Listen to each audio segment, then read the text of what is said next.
What's up, guys, and welcome back to Central City Barbecue. I'm Pit Master James Cruz, and we've reached video number 10. I've had a great time so far. We've told some bad jokes, hopefully cooked some good food.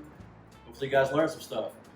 This week's video, I took a portion of that belly that I used, the beef belly that I used from the beef belly burn-ins a few weeks back, and I decided to make my version of Katz Deli's pastrami on rye.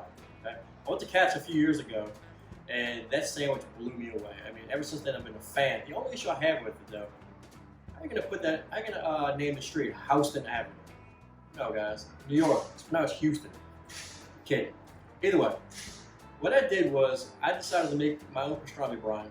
And the first thing I did was grab a gallon of water, distilled water actually, mix in a cup of kosher salt, a cup of brown sugar, a cup of white sugar, 4 cloves of minced garlic, 3 tablespoons of #1 cure, a half a cup of pickling spice. Brought it to a boil, started up really good, make sure the salt and sugars were dissolved. Let it come down to room temperature, and at that point I strained it and put all of my solids into like a little mesh bag. Okay, kind of tied it up just because I didn't want the belly to get full of all kind of nonsense.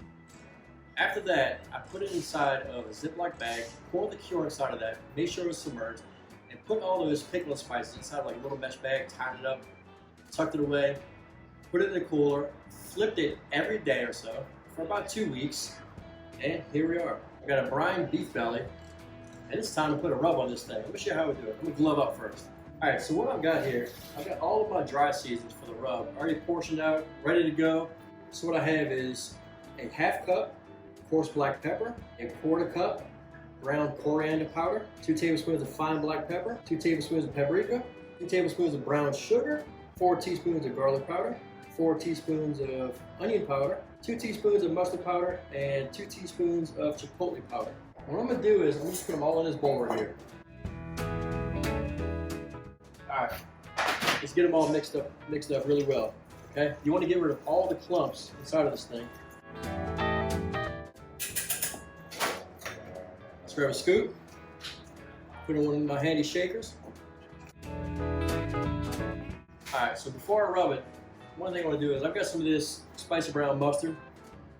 I'll be using it on a sandwich later, but right now I want to put together a binder for this thing, just like we do on some of our other stuff.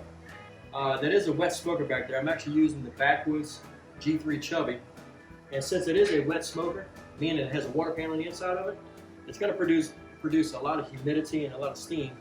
So I'm going to use a binder on this thing. All right, I'm going to go fairly heavy with this rub. Get all sides all the way around. And one thing you notice about the rub, there's no salt in it. Mainly because that brine has a lot of salt, okay? In fact, I had to soak it in the pan for about an hour or so to desalinate it. Basically get rid of some of the excess salt. And then, so it should have plenty already. There's no need to add additional salt to it. There we go. Grab a cooling rack. Let's get this guy on there. There we go. It's ready for the smoker. As you can see, I've got the Backwoods G3 Chubby humming along at about 250 degrees. And what I want to do is, I'm going to pull this shelf out. It's the shelf closest to the thermometer, my favorite cooking shelf. Let's get the pastrami on there. I've got a ThermoWorks dot. I'm going to stick that right in the center of it. Okay, just kind of keep track of temps because I don't really plan on opening these doors for the next 2 to 3 hours. All right, let's close her up. All right, what I'm gonna do now is add some wood chunks. I'm going with some B&B natural post oak wood chunks. I'm gonna add a few of them to the firebox. Let's get down in there. All right, tell it goodbye for a couple hours. All right, it looks like we've hit right over the 190 degree mark. Let's check this guy out. It's been a little over 3 hours. About 3 hours, 15 minutes. Look at this thing right here. Let that smoke clear for a second. Oh, look at that. Woo-wee. All right, let's take it off. We're gonna wrap it up. We're gonna get it back on the smoker. All right, well, that little dude right there has been on a Backwoods G3 for about 3 hours, 15 minutes at around 250. Some of that post oak smoke. gotta wrap it up, and look, we're gonna keep it really simple. I'll show you, it's really simple. So all we're really doing here, put it in the center, fold it over one way, fold it over again, right here. Make a little Christmas present. Fold it one more time, and what I did was, I'm gonna leave the side open right here, okay? Just for a second. I just put together just really quick basic beef broth. We're gonna add that to it. All right. Fold it over one more time. Now I want it to kind of steam inside that broth right there.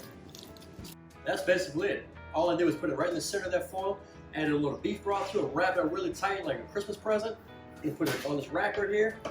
Gonna get back on the smoker. All right, guys, it's been wrapped for about an hour and 15 minutes. Things should be done by now. Okay, so this is what we're looking for. All right, the internal temp is somewhere around 205 to 208. That doesn't really matter, because what we're looking for here is probe temperature, kind of like butter. See that? So we're doing there. In fact, I'm gonna open this up a little bit, let you peek at it. Get a little guy. Okay, so look, we're doing right there, just like this. That's what we're looking for, right there, just like that. All right, let's take it off, let it rest. We're gonna slice it up and make a sandwich. All right, pastrami's been off the smoker for about 15 minutes. It's been resting. That thing, it smells great in here. Let's see what this thing looks like now. Now, realize it's a little bitty guy, okay? It's definitely not as big as the ones up there at Katz. And well, speaking of Katz, what do cats eat for breakfast?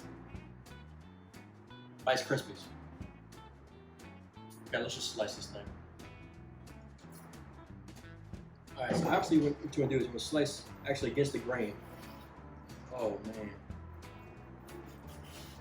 This thing is so juicy and jiggly. I can't wait to try this thing.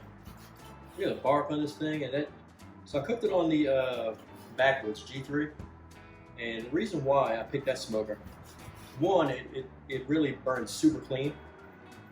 Two, I'm trying to mimic a traditional pastrami, which there's steam involved, there's smoke involved, there's heat. But that thing does a little bit of everything. And then by wrapping it, there's kind of like my boiling stage, I guess you would say. You know, they go through a long process up there at Katz in New York, but this is great looking here. And that belly, ooh, it's fatty and juicy. And in fact, here, I'm gonna do this. Finish this up here. Let you guys see this real quick.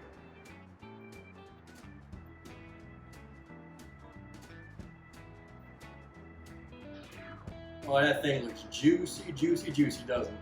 Look, what we're gonna do now is we're gonna build a sandwich. What I did was pick up some rye bread from the grocery store. All right, and Katz, I've noticed what those guys do there, grab some of these slices, they're gonna lay them across here, okay? I'm just gonna keep on building.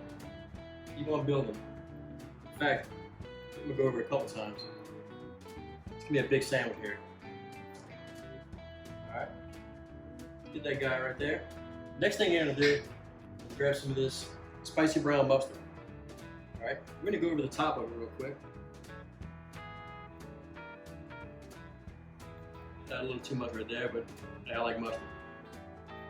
Okay, put this over the top. All right, and now we're just gonna cut it in half.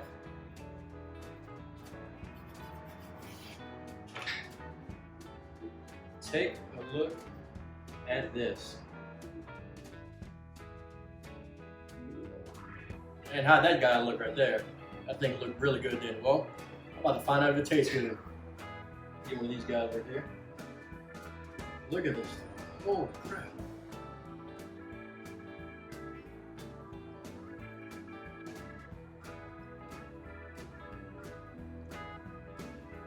This seems to have me singing. It had me on Broadway. All I've got to say is wow. I don't know if that's exactly Katz. Those guys are legends up there, but I'm gonna tell you something. That's about as close as a cat's whisker. No. Either way, look, it was a super simple recipe to do. You guys can actually cook this at home. I took a beef belly or navel. You guys can actually do it with brisket. It's just as easy. Follow the BRINE recipe I gave you. Give it about 2 weeks in that bag. Remember, flip it every day. Pull it out. Gave you guys a rub recipe. Remember, there's no salt in that rub because there's salt in the brine itself. I smoked mine on the Backwoods G3 Chubby. You can smoke it at home, and whatever smoker you have, just if you're cooking in a dry smoker, maybe spray it every hour with some water or something like that.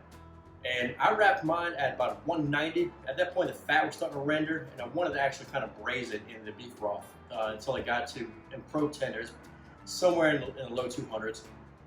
Take it off, let it rest for about 15 minutes, and then after that, you can build on a sandwich. Some rye bread, some sliced pastrami, some spicy brown mustard. You can put a pickle spear in it. I don't care for pickles, but hey, it's for the show. Look, again, this is video number 10. I've had just as much fun from video 1 through 10. Hopefully you guys have liked it as well. I'll be back next week. Well, in the meantime, share these videos with all your friends. Subscribe to our channel if you haven't subscribed yet. Like, comment, follow myself on social media, follow the restaurant on social media. See you guys next week.